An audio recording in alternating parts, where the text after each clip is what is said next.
Hello everyone, I'm Mary Grape Mendoza and I am your teacher for today. So good afternoon everyone, how are you class? I'm fine, ma'am.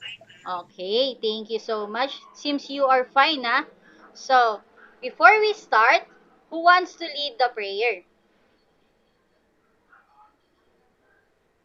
Na po. Okay, Miss Roslyn, can you please lead?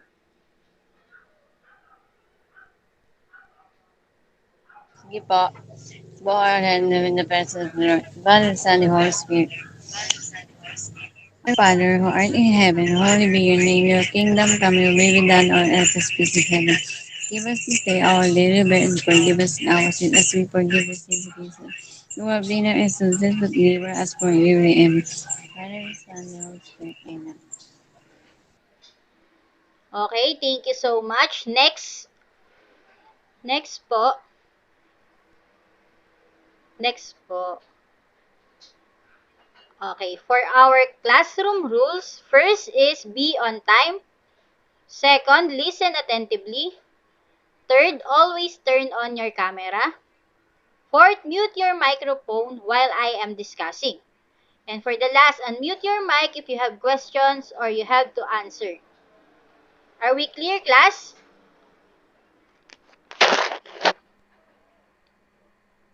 Yes Okay, po. thank you. So before we jump in to our discussion, let us review on the previous topic, which is public health. So so anyone who wants to answer what is public health?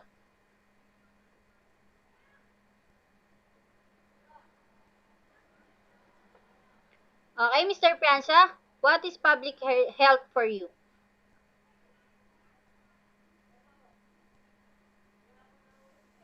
Public health is focuses on the health of the people and promoting a healthy lifestyle. Okay, very good. You seems like you understand the previous topic. So, public health is defined as the art and science of preventing disease, prolonging life, and promoting health through organized effort of society. So, public health will give or coordinates medical services for the public or for the people of the community. So you seems like you understand the previous topic. Let us have a short activity which is analyze the letter and the picture below. So next po.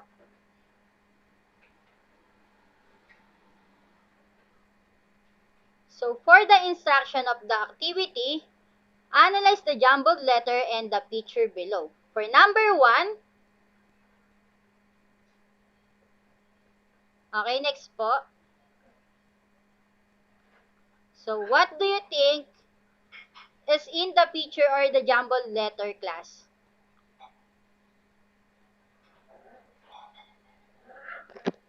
For number 1, Community health. okay, community health. Tingnan natin kung this is community health. Community health, very good. Okay, for number 2, next.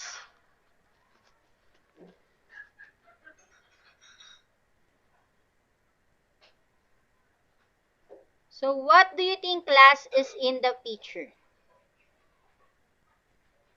Environmental health po.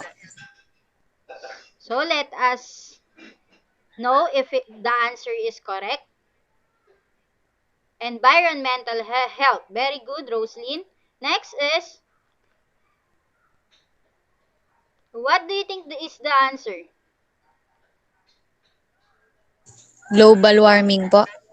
Okay, very good. Global warming. For number 4, in our activity,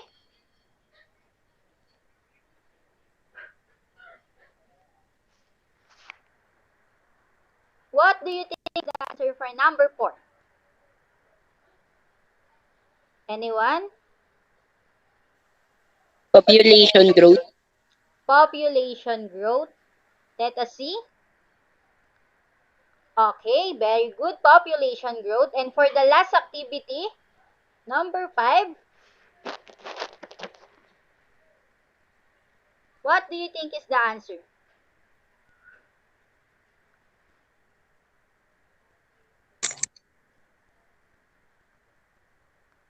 What? Miss Roslyn?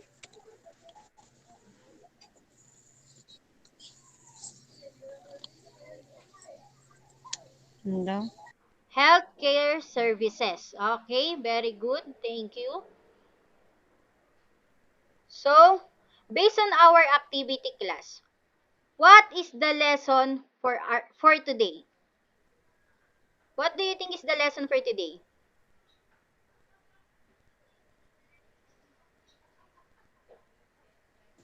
Community and environmental health po. Okay, let us see.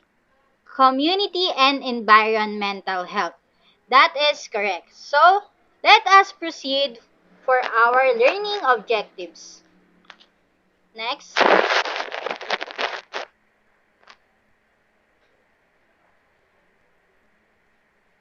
So, for our learning objectives, at the end of the lesson, the students will able to understand the community and environmental health. Next is identify the characteristic of healthy community.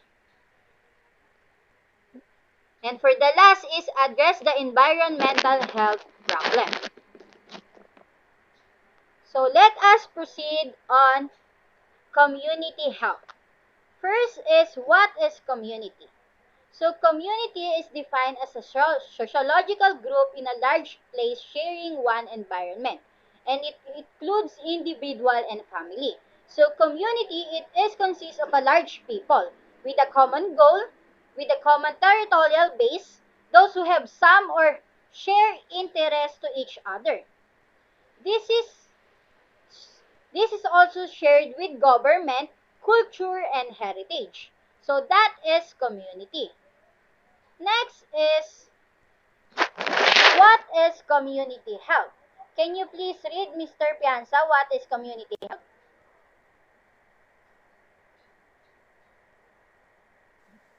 Community health is the art of science of maintaining, protecting, and improving the health of all the members of the community through organized and sustained community effort. Okay, thank you so much. So, community health focuses on maintenance, protection, and improvement of the health status of a population groups and communities. Their focus is giving health services to the people of the community to make sure that the community is healthy. So community healthy gives health services and provide a support across a range of needs of a community or a people. So that is community health. Next is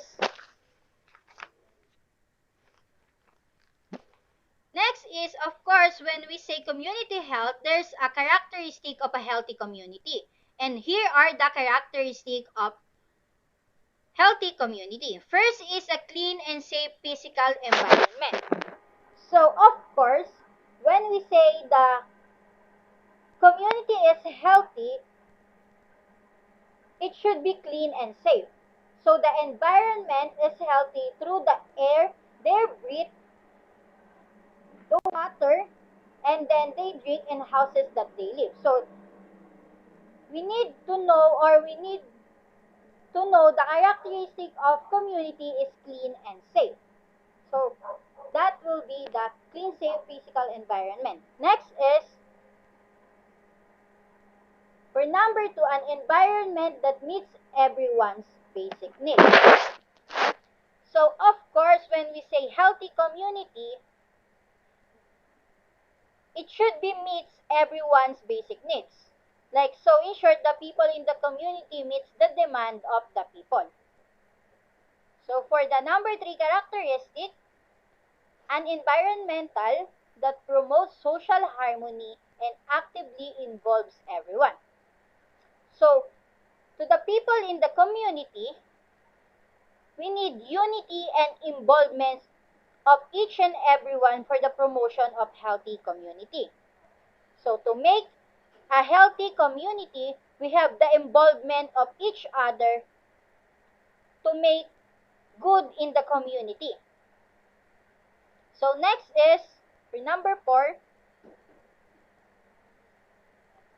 For number 4 characteristic is an understanding of local health and environment issue. So the people should always have understanding in different health issues and environmental issues to make it aware on what happened in the community. So for number 4 characteristic, a community that participate in identifying local solution to local problems. So in a healthy community, you should participate for giving solutions in every problem of a local. So you need to give or you need to know the solution if there is a problem in a community. Next is for number 6 or the last characteristic of healthy community is accessible and appropriate health services and facilities. So for number 6, a healthy community have a good health services and facilities like medical center for giving appropriate services to the people of the community. So that will be the characteristic of the healthy community. For the next one is the community health problems. Next po, okay, for the community health problems, can you please read, Ms. Roslyn?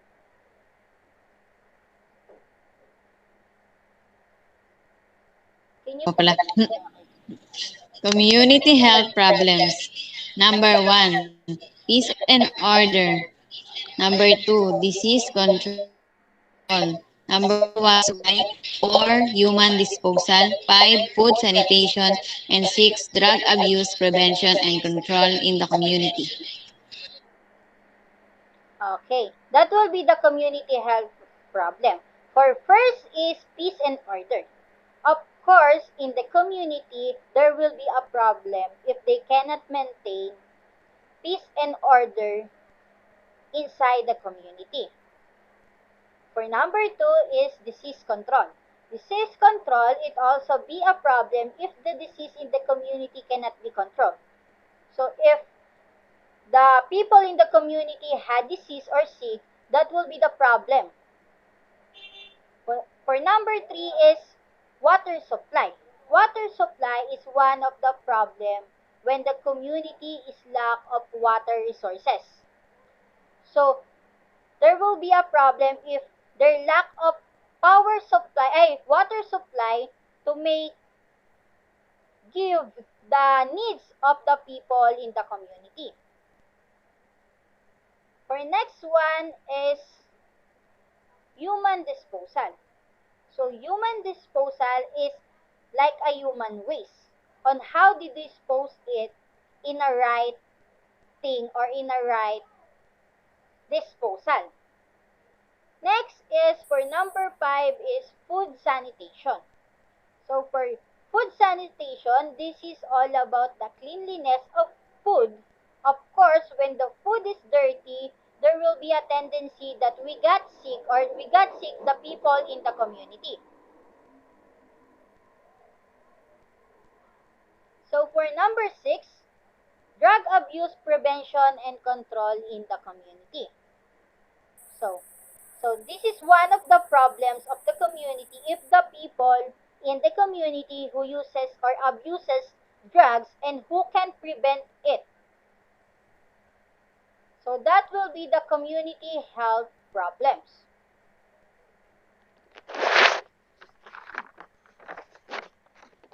So let us proceed for environmental health.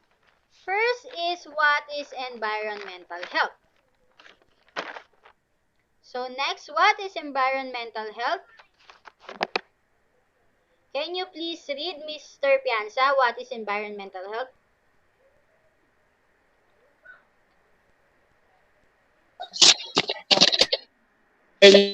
Health comprise and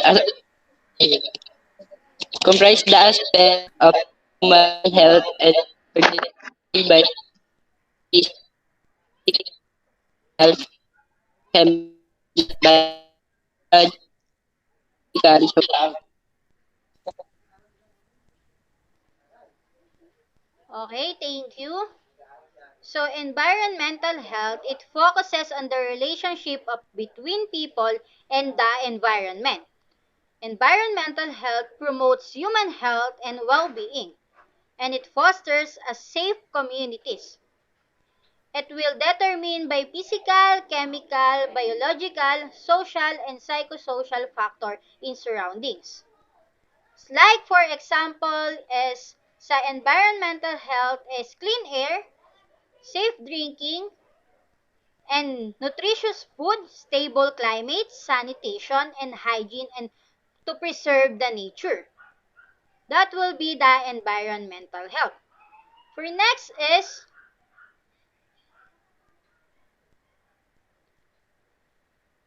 so in environmental health, there is environmental issue that affect our community. First is population growth. Population growth. Next is poverty and hunger. For number 3, global warming. 4, air, water, and noise pollution. 5 is landslide.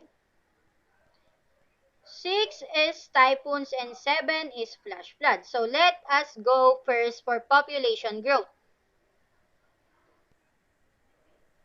So population growth, this is the increases in the number of humans in Earth. And this is one of the causes of population growth is the imbalance between births and deaths. So next is poverty and hunger. So the poverty and hunger, this is the insufficient of food because they are poor, they cannot provide for their own health and education. That will be the poverty and hunger. For the next environmental issue is global warming. So global warming, this due to human activities which increases heat trapping greenhouse gas level in our earth out atmosphere. So, for number 4, health issues is air, water, and noise pollution. So, waste in the water like dynamite fishing, smoke, gases of vehicles, and the noise pollution. For number 5 is landslide. So, landslide, this is caused of heavy rainfall. So, this is caused by disturbances in the natural stability of slope like deforestation, mining, heavy rainfall, urbanization, and shifting cultivation. Next is typhoons. Typhoons, when we have typhoons, this is because of the climate change. So there is a typhoons. So for last one is flash flood. Flash flood, flash flood, of course, there is a heavy rainfall, there's a flash flood. This is comes because of the wastes of the people. For next one is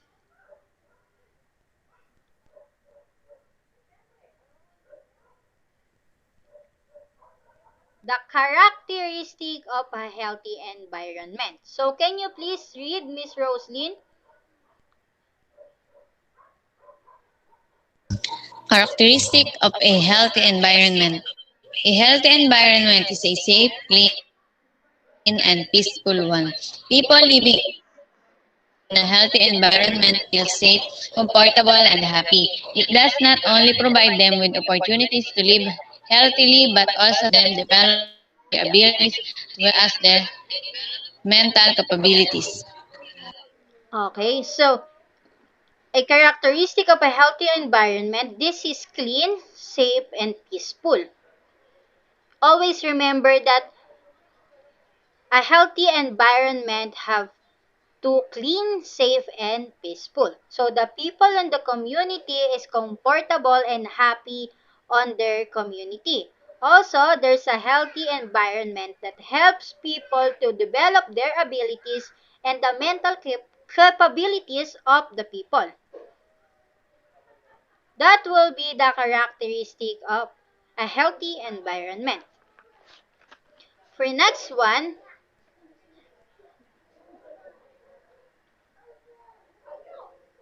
so there are certain characteristics that help to create a healthy environment. So first is air quality.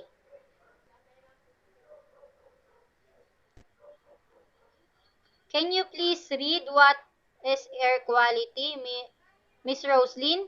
Yes.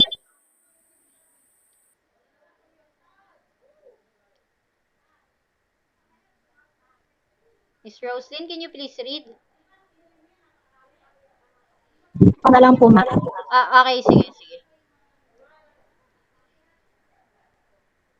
Miss Millen. Air Po. quality. Okay, go Miss Cortez.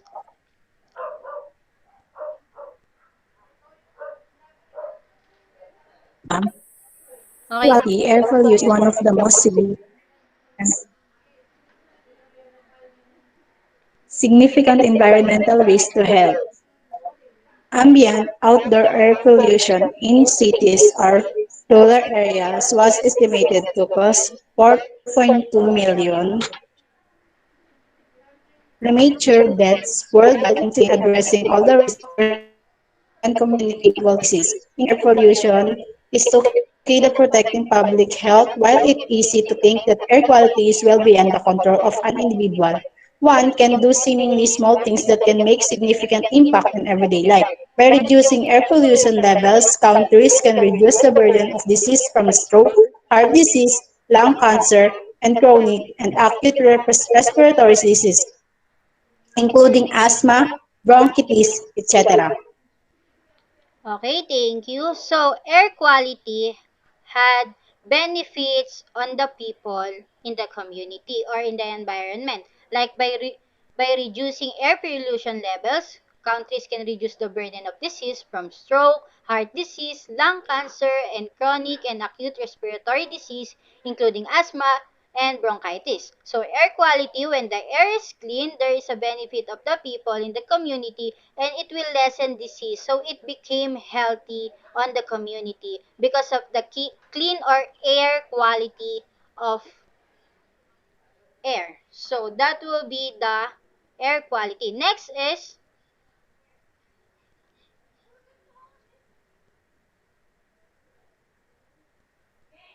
water quality.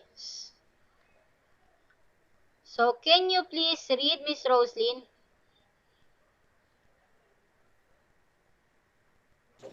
Muna mag-charge. Water quality. Maintaining water quality doesn't only mean that availability of healthy drinking water, but also regular maintenance of community ponds, lakes, groundwater, sewage, and other water resources. The widespread problem of water pollution is jeopardizing our health. Diseases spread by unsafe water include cholera, giard, ah, giardia, and typhoid. Healthy ecosystems rely on a complex web of animals, plants, bacteria, and fungi, all of which interact directly and indirectly with each other to develop a thriving and prosperous environment. Harm to any of these organisms can create a chain effect, impairing entire aquatic environments. Regular maintenance of water resources in and around the community reduces waterborne diseases and healthy aquatic system.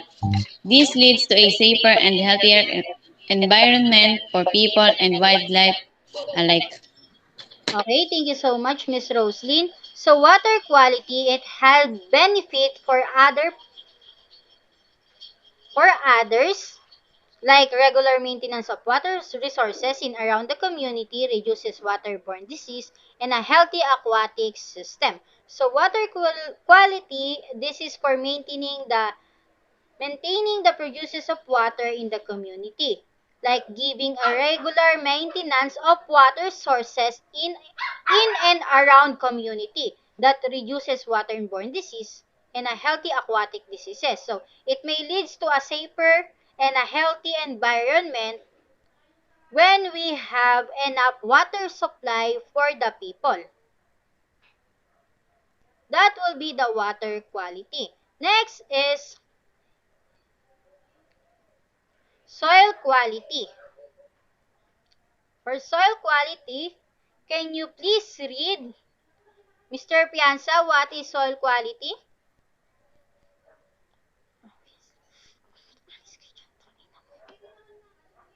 English ka dyan, hayop ka.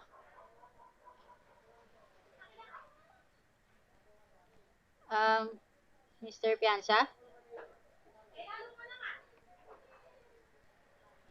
Okay, Miss Curtis, can you please read number 3? Okay, ma'am. Soil quality is the capacity of each soil to function within its natural or managed ecosystems, sustain productivity, enhance water and air quality, support human and health and cultivation. Direct effects of soil quality on water equality are attributed to inherent soil characteristics. Parent attributed inherent soil parent material like texture and structure, land use and soil management also affect water quality. Through soil quality, humans derive multiple benefits from healthy soil from include food production, water quality and food control which have value economically or improve quality of life. The most direct economic benefits of soil relate to structural support for buildings, roads, and parking. Landscaping, gardening, and parklands may also be valued economically, among other social and environmental benefits. Okay, thank you. So, soil quality had a lot of benefits to the people, to the community, and to the environment. So, when the soil is healthy, there's a benefits to all the naturals like a good food production, water quality, and when it comes to flood, soil can control. Also, it had effects on the economics and structurals. When the soil is healthy, there is a possibly a healthy environment that may lead us to meet our needs. So, there's a lot of benefits when the soil is in the good quality. For the last one of the characteristic that help create a healthy environment is cleanliness. So cleanliness, clean environment is one thing that can completely be in hands of each individual. So when we say cleanliness, this is the clean of our surroundings or our environment. So it is refreshing on your eyes and you know that this is a healthy life when you see the cleanliness of the environment, that no waste, so no flash floods, and then a lot of things. So that will be cleanliness. So that will be the characteristic that help create a healthy environment. So thank you so much. That will be the end of our lesson. So do you understand, class? Yes, ma'am. Okay. So for the better understanding of our topic, I prepare a question for you. First is, what are the community health problem? The next is, give me two characteristics of healthy environment. So, the first question, who wants to answer?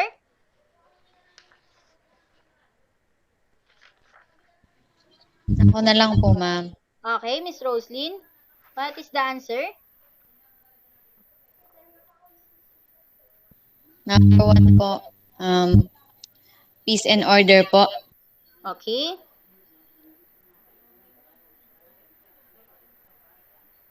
Another?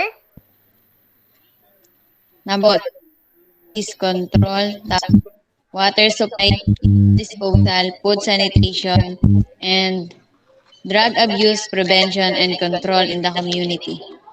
Okay, thank you so much. So, The community health problem is peace and order, disease control, water supply, human disposal, food sanitation, and the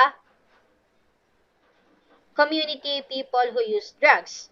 So, for the next question, give me two characteristics of healthy environment. Who wants to answer for number 2?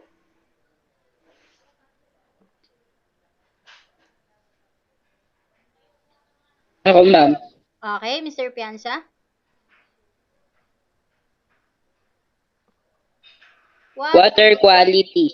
Okay, water quality. Water What is water quality quality? because it will help the community when they have enough water supply or water resources to give. Also, it leads to healthier environment because one of the most important thing is that we need is water. Okay, very good. Of course, water quality or good water quality had a lot of benefits to the community, and the water resources is when we produce water, this is the basic needs of our community or the people in the community.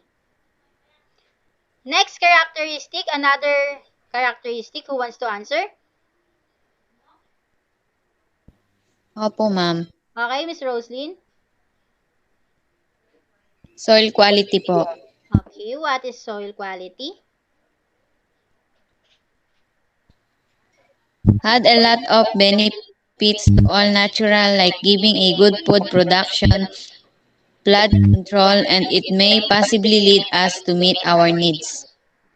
Okay, very good. You seems like you know our lesson and you understand our lesson. Thank you so much. So soil quality is giving a lot of benefits like in good production, yung soil control, and then of course in the economic and structural. So that will be for our lesson. So for the general question, I have one question for everyone. Why is it important to study community and environmental health?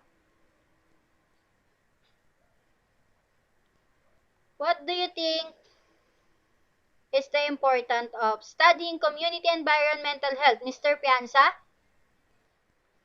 you want to answer? Important because as a person who lives in this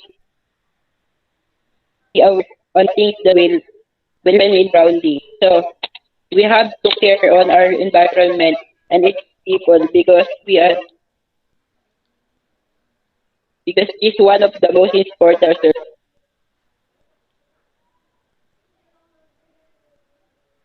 in our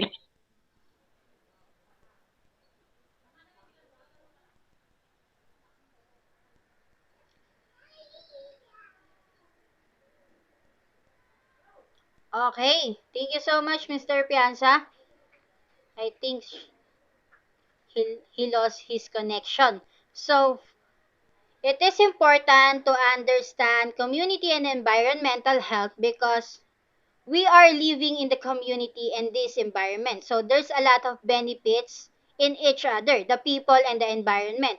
We get food to the environment, so we get a lot of things to the environment, and so we need to care on that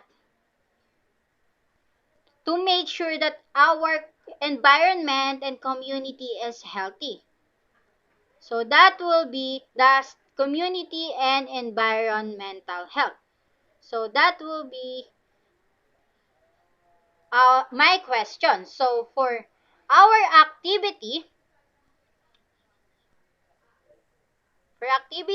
number 1, create a poster that shows appreciation for the community and environmental health. Next is